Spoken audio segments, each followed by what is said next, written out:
Welcome to this new series of practice questions for the CWI Fundamentals Examination, also known as CWI Exam Part A.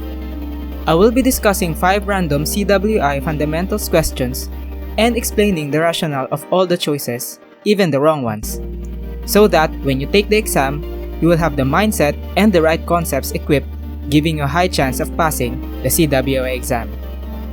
Without further ado, let's get started. When a metal is alloyed, how are the atoms of the alloy incorporated into the original metal lattice structure? A. By inclusion or exclusion. B. By becoming martensitic. C. Substitutionally or interstitially. Or D. By casting. So letter A, inclusion or exclusion, is not a term for incorporation of these atoms in the original lattice structure. Letter B, by becoming martensitic, is that it is a form of a heat treatment that when a metal is being rapidly cooled, it forms a martensite that produces a structure that will tend the material to become brittle. Letter B, by casting, is a form of manufacturing process that enables the metal to be formed into a certain shape. So the answer here is letter C, substitutionally or interstitially. So when alloying a metal, the properties of metallic elements can be altered by the addition of other elements. So this process is called alloying. So note that when you add an atom into the original metal lattice structure, that is called interstitial or interstitial alloying, because the new atoms will be incorporated into the original lattice structure of the metal. When you say substitution, you replace the original atoms in the original lattice structure. So the answer here is letter C. In general, which of the following is not commonly used as a semi-automatic process? A. GMAW, B. FCAW, C. SAW, D. SMAW.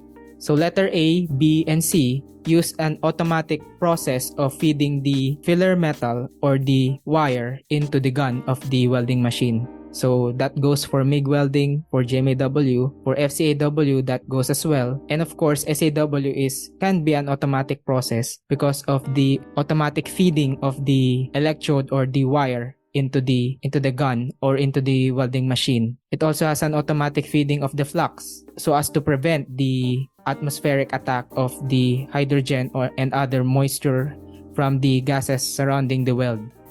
So out of those processes, the only process here that is not a semi-automatic process is SMAW, because you will have to manually feed the electrode or the welding rod into the machine or into the gun in order for you to proceed with the welding process. Next question. During tempering, as the temperature increases, which of the following statement is correct? A. Hardness increases. B. Hardness decreases. C. Strength increases. D. Elongation decreases.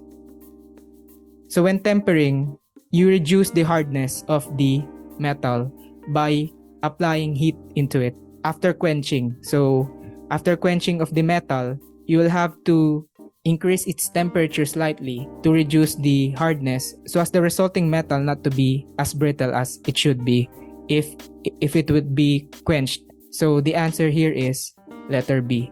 So of course, the hardness will not increase if the temperature increases, because hardness increase will normally happen if the rapid cooling of the metal occurs. And that goes with strength also, because of the strength of the metal and its hardness is almost synonymous with each other, because of if the strength of the material increase, that goes with hardness as well. So letter D is false, because the elongation will not decrease, because if the temperature increases, the thermal expansion of the metal will also increase, so the elongation will not decrease if the temperature increases. So the answer here is letter B. Next question. Of the following, which is not a type of metal transfer in GMAW? A. Spray, B. Short circuiting, C. Globular, D. Open circuiting. So for spray, we have 2 types, pulse spray and conventional. Short circuiting is the lowest heat input amongst all the modes of metal transfer for GMAW.